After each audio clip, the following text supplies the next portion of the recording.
आपण पाहताय एबीपी माझा महत्त्वाच्या घडामोडींचा सुपरफास्ट आढावा घेतोय। आखाती युद्धात शस्त्रसंधी सुरू असताना इराणचा अमेरिकेला पाकिस्तानमार्फत नवा प्रस्ताव, 14 मुद्द्यांचा प्रस्तावात समावेश, तात्पुरत्या शस्त्रसंधीऐवजी सर्वसमावेशक अंतिम तोडग्याची इराणची मागणी।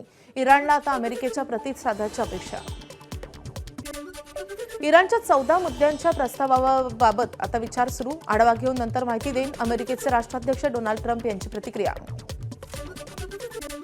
अमेरिकेकडून इराणवर पुन्हा हल्ले सुरू होण्याची शक्यता। इराण वाकडेच वागणार असेल तर नव्यानं हल्ले सुरू, डोनाल्ड ट्रम्प यांची धमकी। इराणची क्षेपणास्त्र क्षमता नष्ट करायला हवी, ट्रम्प यांचं मत।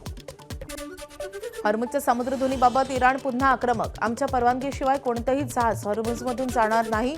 मित्र असो वा शत्रू, कोणीही हॉर्मुझच्या समुद्रधुनीतून जाऊ शकत नाही, इराणच्या लष्करानं दिला इशारा।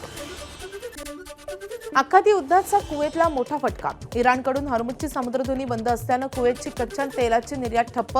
एप्रिल महिन्याभरात कुवेतमधून तेलाची निर्यातच झाली नाही। इराणच्या तेलावरील निर्बंधांचं पालन करण्यास चीनचा नकार। 5 चीनी कंपन्यांची इराणकडून तेल खरेदी सुरूच। अमेरिकेतले 5 चीनी कंपन्यांवर निर्बंध। ट्रम्प 14 आणि 15 मे रोजी चीनच्या भेटीवर शी जिनपिंग यांच्यासह करणार उच्चस्तरीय चर्चा।